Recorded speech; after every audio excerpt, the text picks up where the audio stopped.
ಆತ್ಮೀಯ ಬಂಧುಗಳೇ, ಶ್ರೀಮದ್ ಭಗವದ್ಗೀತೆ ತತ್ವ ವಿವೇಚನೆ ಟೀಕಾ ಅಧ್ಯಾಯ 2 ಸಾಂಖ್ಯಯೋಗ. ಇದರಿಂದ ನಾವು 47ನೇ ಶ್ಲೋಕವನ್ನು ತಿಳ್ಕೊಳ್ತಾ ಇದ್ವಿ.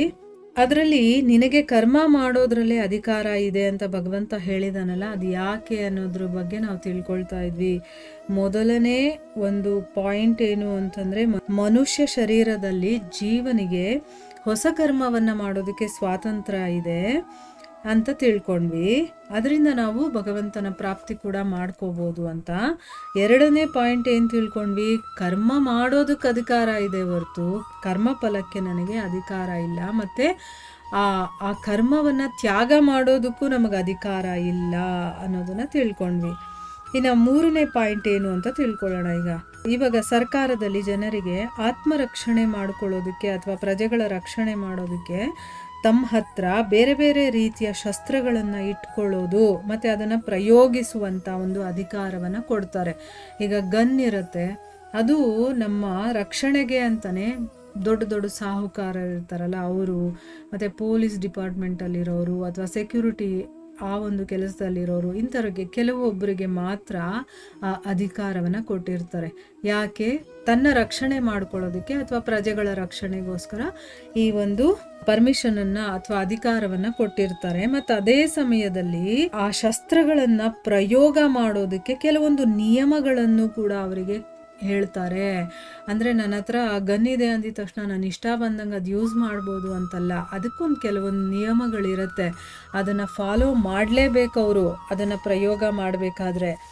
ಆಮೇಲೆ ಯಾವನಾದರೂ ಆ ಅಧಿಕಾರದ ದುರುಪಯೋಗವನ್ನೇನಾದರೂ ಮಾಡಿಕೊಂಡ್ರೆ, ಇವಾಗ ಗನ್ ಕೊಟ್ಟಿದ್ದಾರೆ, ಅದಕ್ಕೆ ನಾನು ಉಪಯೋಗ ಮಾಡೋದಕ್ಕೆ ಅಧಿಕಾರ ಇದೆ, ಆದರೆ ಒಳ್ಳೆ ಕೆಲಸಕ್ಕೆ ಉಪಯೋಗಿಸಿದಾಗ ಮಾತ್ರ ನಿನಗೇನೂ ತೊಂದರೆ ಆಗೋದಿಲ್ಲ. ಆದರೆ ದುರುಪಯೋಗವನ್ನು ಮಾಡಿಕೊಂಡ್ರೆ ಅವನಿಗೆ ಶಿಕ್ಷೆಯನ್ನು ಕೊಡಲಾಗುತ್ತೆ, ಮತ್ತು ಆ ಅಧಿಕಾರವನ್ನು ಕೂಡ ಕಿತ್ಕೊಳ್ತಾರೆ ಅಲ್ವಾ. ಈಗ ನನಗೆ ಒಂದು ವಸ್ತುವನ್ನು ಕೊಟ್ಟಿರ್ತಾರೆ, ಅದನ್ನು ಯೂಸ್ ಮಾಡೋದಕ್ಕೆ ನಂಗೆ ಅಧಿಕಾರ ಕೊಟ್ಟಿರ್ತಾರೆ. ಏನಕ್ಕೆ? ಒಳ್ಳೆ ಕೆಲಸಕ್ಕೆ ಅಥವಾ ಯಾವುದಾದ್ರೂ ಒಂದು ಎಮರ್ಜೆನ್ಸಿ ಕೇಸ್ ಇರುತ್ತಲ್ಲ ಅಂಥದಕ್ಕೆ ಕೆಲವೊಂದು ನಿಯಮಗಳನ್ನು ಹಾಕಿ ಕೊಟ್ಟಿರ್ತಾರೆ. ಆ ನಿಯಮದ ಒಳಗಡೆ ನಾವು ಅದನ್ನು ಯೂಸ್ ಮಾಡ್ಬೋದು. ಆದರೆ ನಾನು ದುರುಪಯೋಗ ಪಡಿಸ್ಕೊಂಡ್ರೆ ಏನು ಮಾಡ್ತಾರೆ? ಆ ವಸ್ತುವನ್ನು ಕಿತ್ಕೊಳ್ತಾರೆ, ಮತ್ತೆ ನನಗೆ ಅಧಿಕಾರ ಕೊಟ್ಟಿರ್ತಾರಲ್ಲ ಅದನ್ನು ಕೂಡ ವಾಪಸ್ ಕಿತ್ಕೊಂಡ್ಬಿಡ್ತಾರೆ. ಅದೇ ರೀತಿ ಈ ಜೀವನಿಗೆ ಜನನ ಮರಣ ರೂಪಿ ಸಂಸಾರ ಬಂಧನದಿಂದ ಮುಕ್ತನಾಗೋದಕ್ಕೆ ಮತ್ತು ಬೇರೆಯವರಿಗೆ ಹಿತವನ್ನು ಮಾಡೋದಕ್ಕೆ, ಒಳ್ಳೇದು ಮಾಡಬೇಕು. ನಾವು ಬೇರೆಯವ್ರಿಗೆ ತೊಂದರೆ ಕೊಡೋದಲ್ಲ, ನಾವು ಬೇರೆಯವರಿಗೆ ಒಳ್ಳೆಯ ಕೆಲಸಗಳನ್ನು ಮಾಡಬೇಕು. ಅದಕ್ಕೋಸ್ಕರ ಮನಸ್ಸು, ಬುದ್ಧಿ ಮತ್ತು ಇಂದ್ರಿಯಗಳ ಸಹಿತ ಈ ಒಂದು ಮನುಷ್ಯ ಶರೀರವನ್ನು ಕೊಟ್ಟು ಇದರ ಮೂಲಕ ನೀನು ಹೊಸ ಕರ್ಮಗಳನ್ನು ಮಾಡುವಂಥ ಆ ಅಧಿಕಾರವನ್ನು ಕೂಡ ಕೊಟ್ಟಿದ್ದಾನೆ ಭಗವಂತ. ಅಂದರೆ ಏನರ್ಥ? ಈಗ ಈ ಮನುಷ್ಯ ಶರೀರ ಕೊಟ್ಟಿರೋದೇ ಒಂದು ಸ್ಪೆಷಾಲಿಟಿ.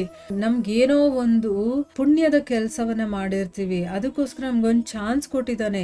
ಈ ಮನುಷ್ಯ ಶರೀರವನ್ನ ಕೊಟ್ಟು ಅದರಲ್ಲಿ ಮನಸ್ಸು, ಬುದ್ಧಿ ಎಲ್ಲವನ್ನ ಇಟ್ಟು ಕೊಟ್ಟಿದ್ದಾನೆ. ಯಾಕೆ? ಯೋಚನೆ ಮಾಡಲಿ, ಅದರ ಉಪಯೋಗವನ್ನು ಅವನು ಮಾಡಿಕೊಳ್ಳಿ ಅಂತಂದ್ಬಿಟ್ಟು. ಯಾಕೆ ಈ ಒಂದು ಮನುಷ್ಯ ಶರೀರವನ್ನ ಒಂದು ವಿಶೇಷವಾಗಿ ಅವನು ಯಾಕೆ ಮಾಡಿದ್ದಾನೆ ಅಂತಂದ್ರೆ, ನಾವು ಜನನ ಮರಣದ ಚಕ್ರದಿಂದ ಬಿಡುಗಡೆಯನ್ನ ಹೊಂದಲಿ ಅಂತಂದ್ಬಿಟ್ಟು, ಆಯ್ತಾ. ಒಂದು ಅಧಿಕಾರವನ್ನು ಕೂಡ ಕೊಟ್ಟಿದ್ದಾನೆ. ಏನು? ಹೊಸ ಕರ್ಮಗಳನ್ನು ಮಾಡು, ಒಳ್ಳೊಳ್ಳೆ ಕರ್ಮಗಳನ್ನು ಮಾಡು. ಅಂದ್ರೆ ಏನು? ಈ ಜನನ ಮರಣದ ಚಕ್ರದಿಂದ ಬಿಡುಗಡೆ ಹೊಂದೋದಕ್ಕೆ ಏನು ಕೆಲಸಗಳನ್ನು ಮಾಡಬೇಕೋ ಆ ರೀತಿ ಕೆಲಸಗಳನ್ನು ಮಾಡೋದಕ್ಕೆ ನನಗೆ ಅಧಿಕಾರವನ್ನು ಕೂಡ ಕೊಟ್ಟಿದ್ದಾನೆ. ಅದಕ್ಕೋಸ್ಕರ ಈ ಅಧಿಕಾರದ ಸದುಪಯೋಗ ಮಾಡಿಕೊಳ್ತಾನಲ್ಲ ಅವನು ಕರ್ಮಬಂಧನದಿಂದ ಬಿಡುಗಡೆಯನ್ನು ಹೊಂದಿ ಪರಮಪದವನ್ನು ಪಡ್ಕೊಳ್ತಾನೆ. ಯಾರು ದುರುಪಯೋಗವನ್ನು ಮಾಡ್ಕೊಳ್ತಾನೋ ಅವನು ಶಿಕ್ಷೆಗೆ ಗುರಿಯಾಗ್ತಾನೆ. ಅದಕ್ಕೋಸ್ಕರನೇ ಅವನಿಂದ ಅಧಿಕಾರವನ್ನು ಕಸಿದುಕೊಳ್ತಾರೆ. ಅಂದ್ರೇನು? ಈಗ ನಾನು ದುರುಪಯೋಗ ಪಟ್ಕೊಂಡಾಗ ನನಗೆ ಶಿಕ್ಷೆನೂ ಸಿಗುತ್ತೆ, ಮತ್ತು ನನ್ನಿಂದ ಆ ಅಧಿಕಾರವನ್ನು ಕೂಡ ಕಿತ್ಕೊಳ್ತಾರೆ. ಅಂದರೆ ಏನು? ಮತ್ತೆ ನಮ್ಮನ್ನು ಹಂದಿ, ನಾಯಿ ಈ ರೀತಿಯ ಒಂದು ಯೋನಿಗಳಲ್ಲಿ ತಳ್ತಾರೆ. ಈ ರಹಸ್ಯವನ್ನು ತಿಳ್ಕೊಂಡು ಮನುಷ್ಯ ಈ ಅಧಿಕಾರದ ಸದುಪಯೋಗವನ್ನು ಮಾಡಿಕೊಳ್ಬೇಕು ಅಂತ ಹೇಳೋದಕ್ಕೋಸ್ಕರ ಇಲ್ಲಿ ಭಗವಂತ ನಿನಗೆ ಕರ್ಮ ಮಾಡೋದ್ರಲ್ಲಿ ಅಧಿಕಾರ ಇದೆ ಅಂತಂದ್ಬಿಟ್ಟು ಹೇಳ್ತಾ ಇರೋದು. ಎಷ್ಟು ನೀಟಾಗಿ ಅರ್ಥ ಹೇಳಿದ್ದಾರೆ. ಈಗ ನಮಗೆ ಕೆಲವೊಂದು ವಿಚಾರಗಳು ನೀಟಾಗಿ ಕ್ಲಿಯರ್ ಆಯ್ತಲ್ವಾ. ಈ ಮನುಷ್ಯ ಶರೀರದಲ್ಲಿ ಮಾತ್ರ ಜೀವಿಗೆ ಹೊಸ ಕರ್ಮವನ್ನು ಮಾಡೋದಕ್ಕೆ ಅಧಿಕಾರ ಇದೆ, ಆದರೆ ಫಲದ ಮೇಲೆ ಅವನಿಗೆ ಯಾವತ್ತೂ ಅಧಿಕಾರ ಇಲ್ಲ. ಮತ್ತು ನಾನು ಕರ್ಮವನ್ನು ಮಾಡದೇ ಇರ್ತೀನಿ ಅಂತ ತ್ಯಾಗ ಮಾಡೋದಕ್ಕೂ ಅವನಿಗೆ ಅಧಿಕಾರ ಇಲ್ಲ. ಆ ರೀತಿ ಮಾಡಿದರೆ ಅಕಸ್ಮಾತ್ ನಾವೇನಾದರೂ ಅದು ಧರ್ಮಕ್ಕೆ ವಿರುದ್ಧವಾಗಿ, ಭಗವಂತನಿಗೆ ವಿರುದ್ಧವಾಗಿ ಮಾಡ್ದಂಗೆ ಲೆಕ್ಕ ಆಯಿತು.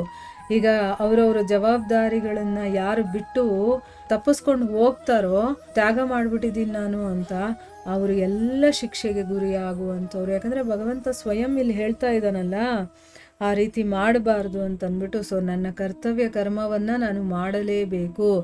ಆಮೇಲೆ ನೆಕ್ಸ್ಟು ಏನು ಹೇಳಿದ್ದಾನೆ ಭಗವಂತ, ನಾನು ಒಂದು ಅಧಿಕಾರವನ್ನು ನೀನು ಕೊಟ್ಟಿದ್ದೀನಿ, ಸ್ವಾತಂತ್ರ್ಯವನ್ನು ಕೊಟ್ಟಿದ್ದೀನಿ, ಅದನ್ನು ನೀನು ಒಳ್ಳೆಯದಕ್ಕೆ ಉಪಯೋಗಿಸ್ಕೊಳ್ಬೇಕು. ಈ ಶರೀರವನ್ನು ಯಾಕೆ ಕೊಟ್ಟಿದ್ದೀನಿ, ಈ ಜನನ ಮರಣದ ಒಂದು ಚಕ್ರದಿಂದ ಬಿಡುಗಡೆ ಪಡ್ಕೊಳ್ಳಿ ಅಂತ. ನೀನು ಬರೀ ಎಂಜಾಯ್ ಮಾಡ್ಕೊಂಡು ತಿನ್ನೋದಕ್ಕೆ, ಮಲಗೋದಕ್ಕೆ, ಮತ್ತು ಇಂದ್ರಿಯಗಳನ್ನು ತೃಪ್ತಿಪಡಿಸ್ಕೊಳ್ಳೋದಕ್ಕಲ್ಲ. ಈಗ ಕೆಲವ್ರಿಗೆ ಕೇಳಿ, ನೀವೇನಾದರೂ ಇದನ್ನು ಓದ್ತೀರಾ, ಅದನ್ನು ಓದ್ತೀರಾ ಅಥವಾ ಏನು ಅಂತ ಕೇಳಿದಾಗ, ಅಯ್ಯೋ ನಮಗೆಲ್ಲ ಅದೆಲ್ಲ ಯಾಕೆ, ನಾವು ಚೆನ್ನಾಗಿ ಎಂಜಾಯ್ ಮಾಡಬೇಕು, ಇರೋವರೆಗೂ ಚೆನ್ನಾಗಿ ತಿಂದು ಉಂಡು ಮಜಾ ಮಾಡ್ಕೊಂಡು ಇರಬೇಕು, ಆಮೇಲೆ ಒಂದು ದಿವಸ ಸಾಯ್ತೀವಿ, ಹೋಗ್ಬೇಕು, ಅಷ್ಟೇ ಅವ್ರಿಗೆ ಗೊತ್ತಿರೋದು.